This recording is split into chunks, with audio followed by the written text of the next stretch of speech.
اب تو ماشاءاللہ کافی ممالک سے جو ہی پیج کے اوپر فیس بک پہ جب آتے ہیں ان کے جوابات اور ان کی دعائیں آتی ہیں تو یقین جانیے خوش ہو جاتا ہوں، بھول جاتا ہوں جتنی محنت ہوتی ہے، اور ان کی دعائیں میرے لیے بخشش کا سبب ہے۔ یہ سب لوگ سن لیجیے، اگر آپ کے پاس طاقت ہے تو وَلِلَّهِ عَلَى النَّاسِ حِجُّ الْبَيْتِ مَنِ اسْتَطَاعَ إِلَيْهِ سَبِيلًا، حج کرنا لازم ہے، اور اگر پھر بھی حج نہیں کیا تو وَمَنْ كَفَرَ فَإِنَّ اللَّهَ غَنِيٌّ عَنِ الْعَالَمِينَ، بہت سخت جملہ ہے یہ۔ حج لازم ہے زندگی میں ایک مرتبہ۔ اب آپ چلے حج کرنے کے لیے۔ اس دور میں حج جو ہے وہ سواریوں کے اوپر ہوتا تھا، پیدل لوگ حج کرتے تھے، کوئی امیر ہوا تو سواری لے لی۔ اب حج کرنے کے لیے نہیں کر رہے، چند اور لوگ بھی آپ کے ساتھ نکلے، ایک جنگل سے گزر رہے ہیں کہ آپ نے ایک بندے کو غمگین دیکھا، فرمانے لگا کیا ہوا؟ کہنے لگا جی وہ ذرا دیکھیے، شیر میرے گدھے کو کھا رہا ہے، یہ گدھا ہی میرا سب کچھ تھا۔ کیا مطلب؟ میں اسی پہ سامان لاتا تھا اور بازار جا کے بیچتا تھا، میں جنگل سے لکڑی اسی کے اوپر لاد کے لاتا تھا، میں سواری بھی اسی پہ کرتا تھا، اب میں کیا کروں؟ فرمانے لگا اچھا رک، آپ سیدھا شیر کے پاس گئے۔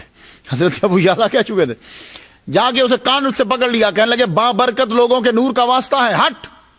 ایک دم سے تابع ہوا، جیسے کتا دم ہلاتا ہے ویسے ہو۔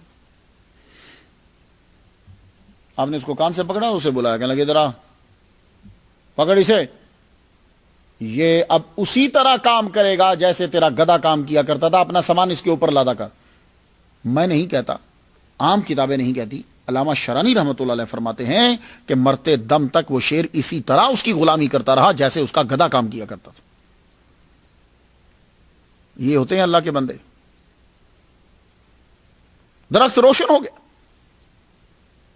رستے میں ایک اور جگہ سے گزرے تو رات کی تاریکی جب ہوئی تو کوئی جانور بولے، قافلے والے ڈر گئے۔ آپ نے فرمایا ڈرو مت، آپ نے ایک درخت کے نیچے نماز پڑھی، 2 نفل آپ نے ادا کیے، جو ہی آپ نے السلام علیکم ورحمۃ اللہ کہا، یوں چمکنے لگ گیا درخت جیسے شمع چمکتی ہے، لیکن شمع تو اوپر سے چمکتی ہے نا، تو وہ درخت پورا ہی چمکنے لگ گیا جیسے ٹیوب چمکتی پورا۔ آپ نے حج کیا۔